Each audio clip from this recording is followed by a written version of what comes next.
Partai Golkar sodorkan nama politisi Golkar sekaligus pengusaha Yusuf Hamka sebagai cawagup pendamping Kaisang Pangarep di Pilgub Jakarta. Bagaimana peta politik di Pilkada Jakarta usai usulan Golkar itu? Kami akan bahas bersama politisi Golkar yang juga penggagas nasi kuning Babah Alun, Yusuf Hamka, dan Direktur Eksekutif LSI Jayadi Hanan. Assalamualaikum Pak Yusuf, Mas Jayadi, selamat sore, apa kabar?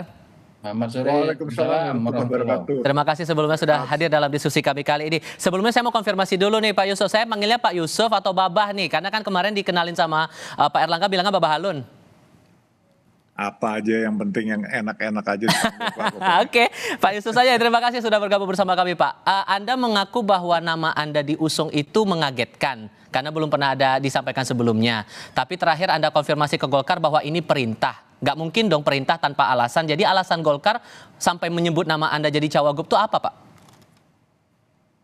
Wah, soal alasannya saya juga nggak ngerti Pak. Itu tentunya Bapak harus tanyakan kepada Ketua Umum Golkar yang mempunyai alasan tersendiri. Sebab itu kalau menurut saya alasan itu kan subjektif Pak, gitu Pak. Tapi Pak Erlangga bilang apa waktu itu?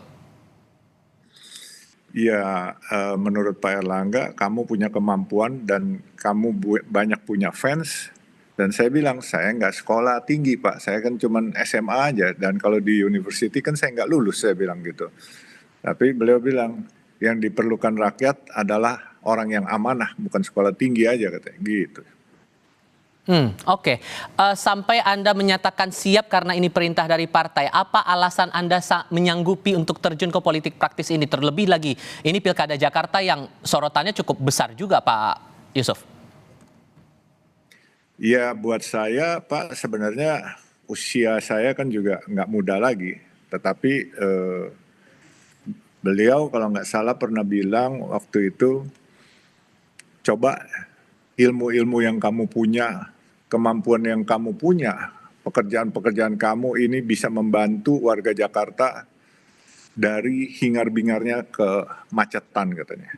Coba kamu implementasikan. Saya bilang, waktu itu kan cuma diajak makan ngobrol gitu. Saya menceritakan bagaimana program-program Jakarta supaya bebas macet. Tahu-taunya ya sorenya saya diajak ke DPP Golkar.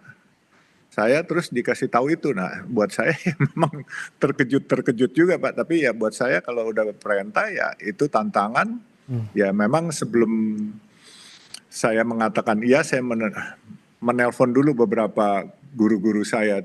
Diantaranya salah satu guru saya yaitu dari Wakil Ketua Umum PBNU Pak Habib Hilal. Dan terus beliau bilang, kalau sudah memang diperintahkan, dia bilang jalan. Saya bilang, tapi Bib, saya mau pensiun ini, saya kan udah 67 tahun. Lalu saya dimarahin malah, kamu egois katanya. Kalau pensiun senang sendiri katanya. Pensiun bersama umat, sejahterakan umat, perbaiki semua. Apa yang bisa kamu perbaiki, berikan kepada rakyat katanya. Oke, disitulah dorongan itu muncul dan Anda berani untuk siap menjalankan perintah itu? Ya begitulah, diantaranya dari beberapa tuan guru udah saya tanya, mereka bilang hadapin tantangan itu. Kalau rakyat mempercayakan kamu, kenapa kamu nggak berani katanya. Saya bilang ini bukan masalah berani nggak berani. Saya mau pensiun, tapi beliau bilang kamu egois. Nah begitu dibilang egois, saya berasa kok saya nggak egois selama ini. Kenapa saya harus egois? Kalau begitu kamu egois, saya cap kamu egois katanya. Oh ya udah baik kalau gitu. Tidak egois, saya harus terima katanya. Oke, hal menarik juga soal tagline nih saat dikonfirmasi ke wartawan dan Anda bilang kalau jadi nih Kaisang dan Anda maju singkatannya Ka'bah. Inisiatornya siapa tuh Pak?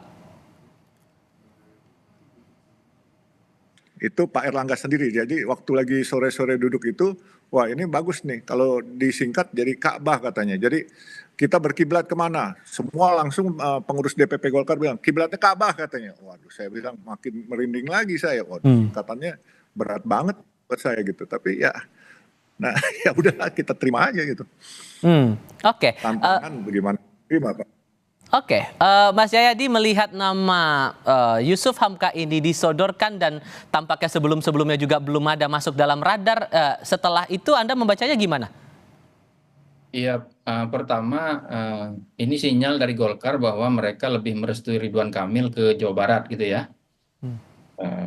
Pertama itu, yang kedua itu lalu Golkar kemudian karena ada kemungkinan Kaisang yang maju, Golkar tampaknya mengalah lagi gitu. Di Pilpres lalu kan Golkar ngalah tuh, Gibran yang masuk kan gitu.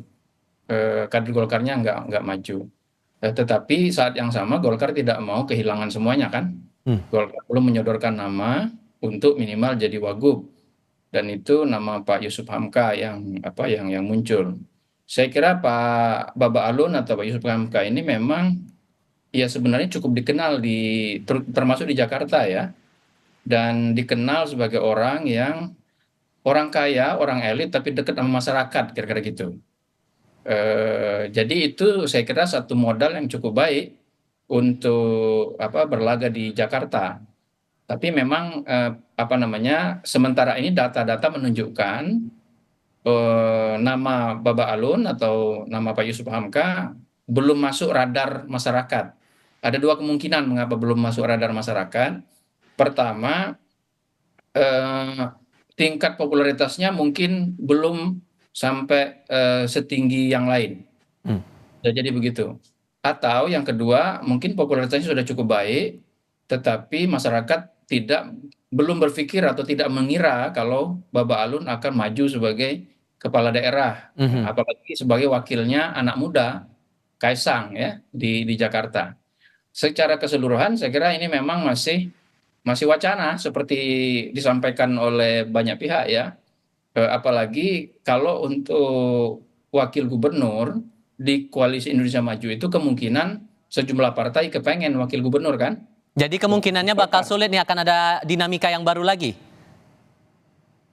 Kalau saya kira Kim dengan adanya sementara ada Pak Jokowi dan Pak Prabowo di Kim, mungkin keduanya yang akan lebih berpeluang, lebih punya kesempatan untuk memutuskan sehingga dan akan diikuti oleh partai-partai yang lain. Jadi tergantung kepada bagaimana kesepakatan antara Pak Prabowo dengan berkonsultasi kepada Pak Jokowi. Saya kira partai-partai di Kim akan lebih mendengarkan kedua presiden yang akan segera pergi dan presiden yang akan segera dilantik. Oke, dengan dinamika yang muncul sekarang nih Pak Yusuf, apa upaya Anda, karena kan nama Anda sudah disodorkan bersama nama Kaisang untuk maju di Pilgub Jakarta, apa upaya Anda agar pasangan ini bisa gol terutama di mata koalisi di Indonesia Maju atau di partai-partai di koalisi Indonesia Maju ini Pak? Saya belum punya upaya apa-apa Pak, karena buat saya masih terkaget-kaget gitu. Jujur aja, saya juga bingung-bingung, cuman ya saya nikmatin aja lah, biar angin atau mengalir aja lah maksudnya gitu. Angin membawa saya kemana ya saya ikut aja gitu. Kalau memang nanti harus menjadi wakilnya Pak Kaisang atau mau wakilnya Pak Ridwan Kamil ataupun nggak jadi apa-apa ya lillahi ta'ala aja lah. Tapi kan secara pengalaman kan Bapak jauh lah di atas Kaisang begitu. Kenapa Bapak nggak keberatan dengan posisi Jakarta 2? Ngapa nggak sekalian jadikan Bapak saja sebagai calon gubernur begitu Pak?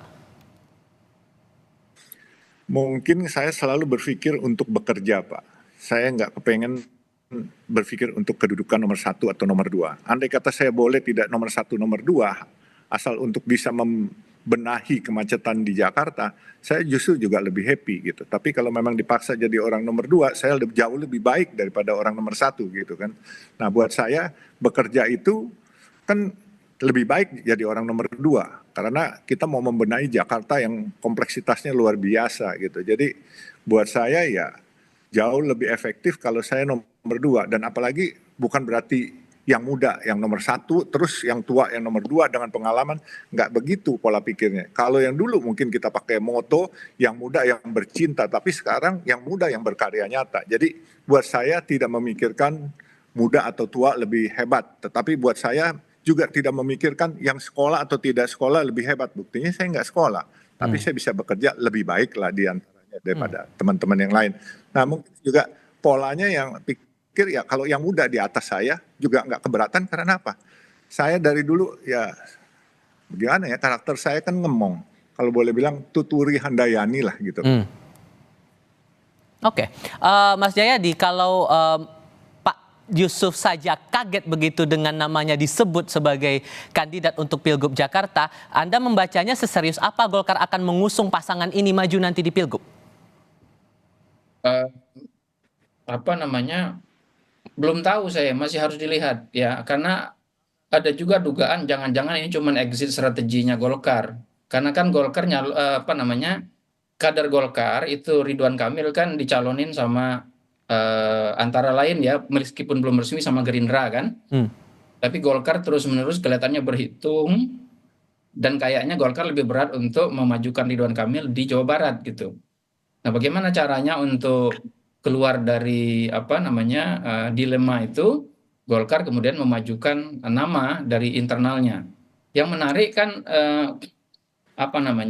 Golkar itu punya 3 nama lain sebetulnya yang sudah dikasih surat tugas kan di Jakarta, yaitu Pak Erwin Aksa, lalu Pak Zaki, dan Pak Ridwan Kamil kan. Iya. Mestinya kan kalau kita lihat surat tugas itu, Golkar lebih dulu memberikan namanya ke Pak Zaki atau ke Pak Erwin Aksa gitu. Dan dua-duanya juga mirip-mirip dengan Pak Erwin Aksa itu mirip sama Pak Yusuf. Selain kader partai adalah pengusaha sukses kan gitu, punya jaringan yang juga cukup luas.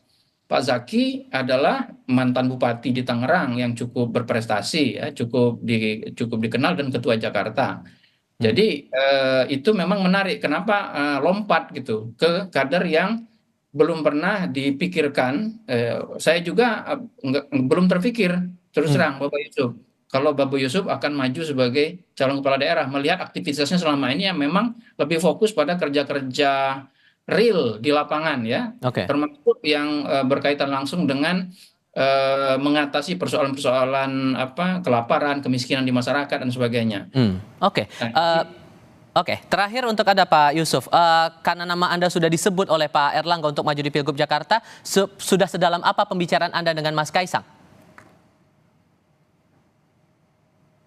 Belum ada pembicaraan lebih lanjut, dan saya mengenal Mas Kaisang hari itu nggak lebih dari 1 jam, 1,5 jam waktu beliau datang jam 5:30, terus kemudian setelah konferensi pers tidak ada komunikasi juga, tapi Pak Erlangga memesankan saya tetap siap dan kamu harus mewakili Partai Golkar untuk membantu Mas Kaisang kalau Mas Kaisang mau di Jakarta.